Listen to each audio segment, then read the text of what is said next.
Muy buenas premiados y premiadas. Pues ya hemos visto los primeros episodios de Andor y entonces por lo tanto vamos a hacer un primeras impresiones sin spoilers porque dentro de nada muchos de vosotros lo estaréis viendo. ¿Qué me ha parecido? Pues mira, voy a ser muy claro. A mí, para el público que creo que está destinado esta serie, y esto a lo mejor lo que voy a decir puede causar un poco de revuelo, si no se llamara Star Wars tampoco pasaría nada. Es verdad que hay elementos totalmente identificables de que estamos en un universo que creó George Lucas, pero hay que recordar que tomando prestado cosas de Akira Kurosawa y La Fortaleza Secreta. Lo que quiero deciros es que, partiendo de la base de que es un spin-off, una precuela del personaje de Andor que conocimos en Rogue One, que por cierto, una película que ya aunque creo que luchaba entre la gente, no lo crea, y es una buena película, creo que habían dos puntos de vista que luchaban en la película. Una más mainstream, ¿de acuerdo? Para contentar al fanservice, de ahí la aparición al final de Darth Vader, y otra que era más sobria, más grave, con una gravedad que se puede tolerar más o menos para una audiencia muy mayoritaria,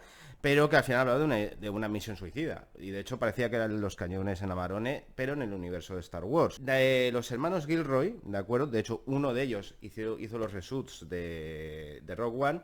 Se ha encargado de esta serie centrado en, como podríamos decirlo, los inicios de la rebelión frente al Imperio. Y a mí lo de sensación que yo tengo, viendo aparte el equipo de guionistas, que entre ellos hay gente que ha trabajado en The Americans y en House of Cards, es una serie que, primero, tiene un punto aún más grave que Rogue One. Aquí no hay concesiones, digamos, al fanservice, así de claro. Y eso creo que puede ser uno de los problemas que va a tener la serie a la hora de encontrar su público o no sentir el rechazo de lo que es el hardcore fan de Star Wars. Otra cosa que me ha llamado la atención es que la serie se llama Andor, por el personaje de Diego Luna, que a eso, por cierto, se nota totalmente cómodo en el papel. Más que ya podía llamarse Andor o el inicio de la rebelión, por así decir, claro. O sea, no voy a decir que no sea el protagonista, es el protagonista. Pero es una serie evidentemente que va saltando y es bastante coral. Y que los hermanos Gilroy en el guión intentan dar importancia y relevancia y sobre todo gravedad a todos los personajes. Inclusive a aquellos políticos, ministros, que todos son grises, porque esta serie no se caracteriza, digamos, por el canon de las películas de Star Wars de tener malos absolutos, villanos absolutos. Aquí es una historia de personajes, cada uno con un fin, pero que tienen sus demonios internos, sus ambiciones o simplemente que están despegados, digamos, por un tema de cualquier ideología. No son personajes simplemente arquetípicos.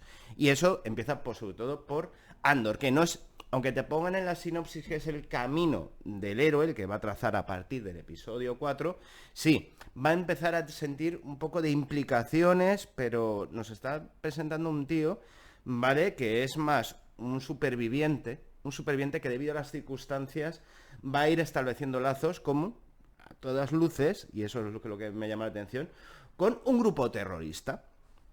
Y eso ya se podía vislumbrar en Rogue One y aquí lo subrayan todavía más. Si estás dispuesto, de acuerdo, fan de Star Wars, a abrir la mente, porque las artes nunca deberían de estar concentradas simplemente en tienen que ser esto así, así, así, tienen que aparecer los sables láser, los buenos tienen que ser muy buenos, los malos tienen que ser muy malos. Si aceptáis, ¿de acuerdo?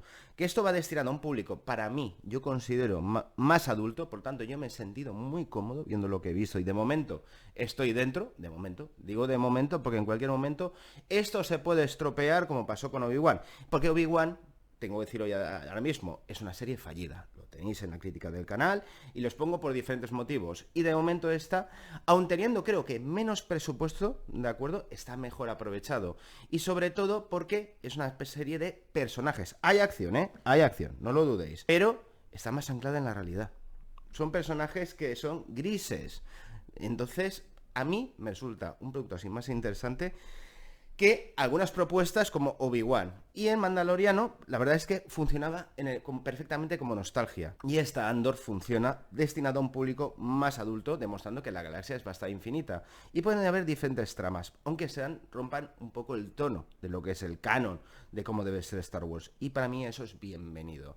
Ojalá funcione, de hecho creo que ya han confirmado que en octubre van a empezar a hacer el rodaje de la segunda y última temporada, porque se planeó para 2 temporadas, y yo de momento estoy dentro, chicos, así que tener la mente abierta, que creo que es algo que hoy en día no pasa con mucha habitualidad, y disfrutar de Andor, porque la verdad, creo que merece la pena. Se os quiere y seguir yendo al cine.